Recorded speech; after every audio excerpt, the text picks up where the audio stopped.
welcome back once again. So do you still adjust your column width like this by clicking and dragging to expand the column width? And I'm here to show you an effective way of doing so that as and when you enter a data which is larger than the column width, it automatically adjusts itself to fit into the column. First, you locate your sheet tab, so you can see sheet 1. You right click on sheet 1, select view code. Right, when you select view code, this VBA page opens. Now this is what we are interested in, so you come up here, you can see general, right click and select worksheet. Selecting worksheet, you type this code as it is here, so cells dot columns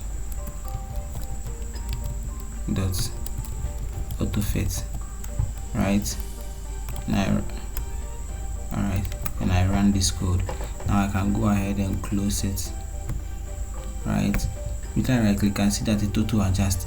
Now let's take an example. Let me create a row and type a name which is longer than a column width, and let's see what's happened. So let's say the name is Stephen Smith Connolly,